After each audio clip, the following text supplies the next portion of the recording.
channel. So today I'm going to be showing you guys how to make a two-piece asymmetric shoulder neckline. So for that, with a pleated skirt, so for that I'm going to be using about 2.5 yards of fabric, but you can use up to 3 depending on your size and depending on the length of your sleeve for the top. So let's get into the video. So guys, as you can see from the picture, the two-piece on the thumbnail has a different color at the top and a different color for the bottom of the skirt. So I'm using this transitioned fabric. It's one fabric, but I'm going to use it for the two-piece. So the top part is going to be this color, and then the short skirt part is going to be from this color. So the first thing I'm going to do, so remember I said I'm using 2.5 yards of fabric, right? So the first thing I did is to fold the 2.5 yards of fabric equally. So I folded it 2 ends together and then spread it out, right? So this is the whole fabric here. The next thing I'm going to do is to fold it over again, right? I'm folding it over again.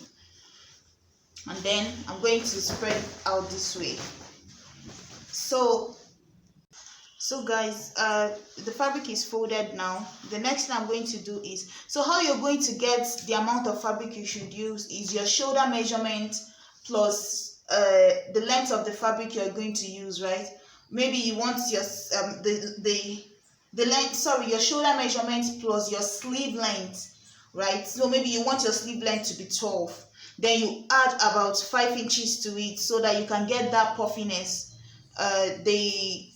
The puffiness, because you know, once you add elastic to the end, you need to make room for the puffiness both width-wise and length-wise, right? So you add extra 5 inches to it, and then you add maybe 2 inches more to make a loop to pass your elastic. So let me say it again. How you're going to get it is your shoulder measurement plus the sleeve length plus extra 5 inches plus 2 inches for your to pass the hole for the elastic. So for me, I'm going, because I'm trying to manage my fabric, I don't have enough fabric. So what I'm going to do is, after cutting, I've already calculated mine, right? So my shoulder measurement divided by 2 is about 8 inches. So guys, I flipped the fabric this way. So now I have the 2 ends here. So if I open it up, this is what I have here. The 2 open ends are on this side and then 1 folded end. I have 2 folded ends on this side. So let me go over it again. So what I'm going to do now is your shoulder measurement. For me, my shoulder measurement is 16, right? Divided by 2, that's going to be 8, right? So what I was saying before is your shoulder measurement, half of it, not the full shoulder, because remember you're working on a folded fabric. So half your shoulder measurement plus your sleeve length. So half my shoulder measurement is 8, right? Plus my sleeve length, that is, the sleeve length I'm working with is about 10. So plus 10, right? And then plus the extra 5 inches that I'm going to be working with, which fits in here, right? So mine is about 4.5, but I'm working with a lesser amount of fabric, so it doesn't matter.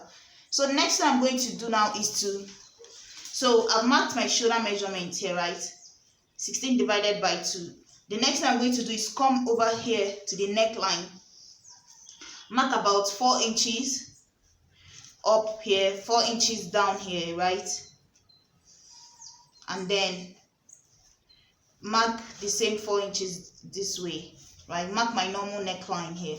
And then at this point, the same way I made that kimono dress, that's how I'm going to be making this, right? If you've seen my video on how to make the ruffled kimono dress, so you go over to this end of the sleeve, come down by 1.5 inches, right? So I'm going to come down by 1.5 here.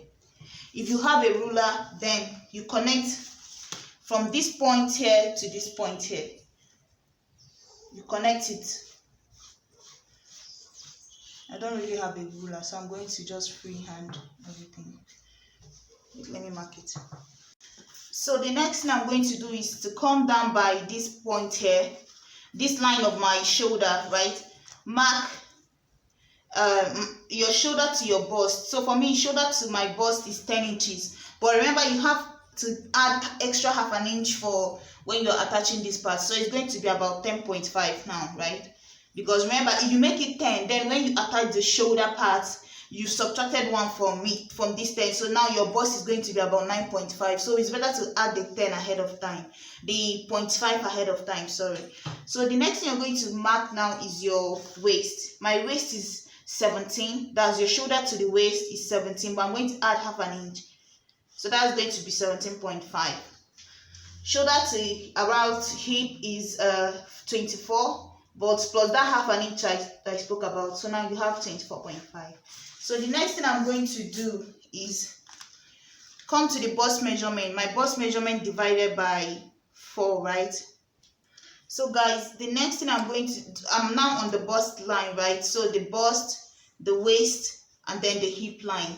So the next thing I'm going to do now is to check on the bust line. My bust is 42 divided by 4, that's going to give me 10.5. So 10.5 plus extra 1 inch is about 11.5. So I'm going to 1 inch is for the seam allowance, so I'm going to mark that here on this line. I'm going to mark that here. So come down to the hip line, to the waist line, sorry. So my waist is about 33. So my waist is about 33. So 33 divided by 4, that's going to be 8.25. So I'm going to make it 8.5, right? So 8.5 plus 1, that's going to be about 9.5. So I'm going to mark that here. The 1 inch is for your seam allowance. Then coming down to the hip, my hip is about 48, right? 48 divided by 4, that's going to be 12 plus 1, that's going to be 13. That's going to be 13. But remember, my top length that I'm working with is about 23, so I don't even need to get down to this point. So my top length is 23, so I need to add about extra 1.5 inches to it, so that's going to be about 24.5. so this is where my top is going to end, right at this point here. So the next thing I'm going to do now is to connect this line here. So connect from my bust to my waist, from my waist to my hip, right? I'm going to try to make the chalk visible. So this is what I'm going to be working with now. So to cut the shoulder, remember this line goes down all the way here, right? So to cut the shoulder, the sleeve now, what I'm going to do is from this, you can go from this,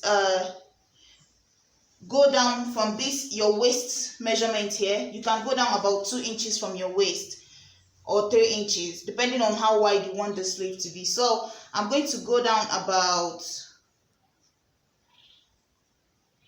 so guys, if you want, you can go down about 3 inches here to connect your, because remember elastic is still going to pass through the end of this here, right? So if you want, you can come down 2 inches down here or 3 inches down here, but what I'm going to do is I'm going to connect mine directly to the waistline. So my sleeve is going to start right at this waist here. I don't want it to go further down here. So for me, that's going to be 16 inches here at the end, so about 17 inches. Or you can come down, let me just come down 1 inch on my waistline. So I'm going to come down by 1 inch here. So this is going to now join the sleeve here, right? So if you want, even if you want yours to be puffier, because I'm working with Akara, if you're working with maybe a lighter fabric, then you can come down more. But I don't want, because this fabric has starch to it, I don't want when I pass the elastic it to now look too puffy. So that's why I came down by 1 inch. But if you want, you can come down further, maybe 3 inches or 2 inches, and then connect it, open it up, so your sleeve is even bigger that way. So now that I've connected this way, what I have to do now is to just cut it out. So I'm going to cut it out from here. So guys, remember, you're going to forget about this line that we made here. It's not necessary anymore. So I just went from the bottom, cut out this part here. So let me show you guys what I cut out. I basically cut this out, right? So I just cut out from the bottom here. I went in, cut out. So this now is the opening of the new sleeve that I'm working with here. So what I'm going to do now is to cut the neckline, right?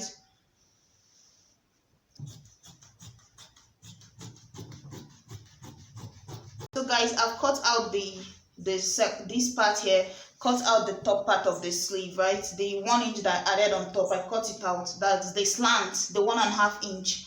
So what I'm going to do now is to open it up again, and then from this here I'm going to, so it depends on the side you want your one off shoulder to be. So I'm going to go with this side here, right? So this side is where I'm going to work with. So I'm going to go from this top part here, I'm going to subtract about 6 inches here. So I'm going to mark it this way, right? Mark the 6 inches here, and then, so you can make yours 5 inches or 7 if you want it to be falling off. But I'm going to make mine just 6 inches, and then connect it from this point here, like, because from the half part of this neckline, right? Because the neckline that we're using is 4 inches, right? Remember, the 4 that we marked here is this way. So I'm going to connect from this end here, connect my neckline this way. So I'm going to mark it this way. So that's basically it for the top. So what you're going to do now is to go to the sewing machine. If you want, you can cut a bias. If you want, you can just cut facing for it, or you can use bias for it, whichever one you decide. You use it to line the neckline, line the front and the back neckline. Then after, because I think I might use bias for mine, so just line the neckline, the front one, finish it up, finish up the back one, then close up the shoulder. When I close up the shoulder, then I'm going to attach the piece I'm going to use to make the loop for the elastic. Pass the elastic and then close it up, finish up the end. So that's basically it for the top. Or if you want, you can go ahead the same way you placed this here. If you want to cut a facing for it, just put back the fabric, like fold your fabric into 2, right? Fold your fabric into 2, make the same neckline that you have here, and then just trace it out, like trace out something like this for your neckline. No, you're going to put it this way, because remember, the neckline is here, the fold is supposed to be this way. So you just cut out something like this here, and then go in maybe about 3 inches, down, right? So this is basically how you're going to cut your bias, and then you trace this whole thing out. You trace something like this out. When you trace it out, you use it to do your facing. I already have a video on how to make a bias for your neckline. So it's basically tracing another neckline like the one that you have, and then use it as a facing for it. But I think I'll use bias for mine. So guys, this is what I'm going to be using for the skirt, right? So I've already cut out the length. I want the length to be about 20 inches. So I've cut out the bottom here. So the next thing I'm going to do is to open it up. So you can use 2 times your waist measurement for your flay to get the width of your flay, right? Or 2 times your hip measurement to get your flay. Or you can use 3 times if you want it more. But remember, this is pleat, and the top is already bulky. You don't want the skirt to be bulky too. That would be too much, in my opinion. So what I'm going to do now is to start the pleat. So this I'm going to do the box pleat. So you fold this way, and then you fold this way. So this is one pleat here. You just need to eyeball it, right? So the next thing you're going to do is maybe pin it down. So I'm going to pin this down here. So I'm going to pin it down here, and then fold this one, pin it down. I don't think the one that you pin, like the one underneath it, matters. I think where it will matter is like the one on top. So the box on top is what will matter. So let's say I have 4.5 here. So I'm going to check 4.5 again. So this is where I'm going to fold the next one. So then fold another one this way. So remember, one goes this way, another one meets it, and then you pin it down. You pin it down. Then the next one you're going to do, after pinning it down, right? So you see how I started, one goes this way, one comes this way, one goes this way, one comes this way. So this next one is going to go this direction. So make sure it's up to the 4.5 again. So that's how you're going to keep going, this way, this way, this way, this way, and then get to the end. And when you're done, you get your band. So this is the band I'm going to be working with, right? So you make sure that, like, sometimes when you finish pleating, you might find out that the pleat is more than the pleat you've made is more than the band. Then you go back and just readjust it, like pushing a little bit, just try to make everything fit in. So for me, I don't have the stay, and I don't normally use the stay that to make the band big, to make the band strong. So I just use the fabric and fold it on itself. So here I have about 7 inches of width, and then my waist measurement plus extra 2 inches for the length. So 1 inch goes in for the zip allowance, 1 inch goes in for the zip allowance. So what I'm going to do is just fold it at the end, fold the top part at the other end, right? Because I don't want the band to be bigger, to be big. If you look at the picture, you will see that the band is not even that visible, you can't see it. So you fold the 2 ends and then fold it this way. So I want my band to be about 1.5 at most, or 2 inches. So this is what I'll be working with for the band. So you can see. So this is basically the band. So what I'm going to do when I go to the sewing machine after pleating this is just push this in here, tuck it in, and then make a stitch on top. Tuck it into, like, sandwich this into this here, and then tuck it in and finish it up. So that's basically it. I'll do mine and come back. This is what the skirt looks like. I've gone ahead and finished it up. So you see, I didn't make it to have a lot of pleat because I didn't want it to have that much pleat to it. So this is what it looks like. So this is the top. So the top is done. I used bias for the neckline. So this is what it looks like at the moment. And this is the sleeve. You can see how puffy the sleeve is, right? This is the other end of the sleeve here. And this is the end of the top. So yeah, thank you guys so much for watching. Please like, share, and subscribe. Bye.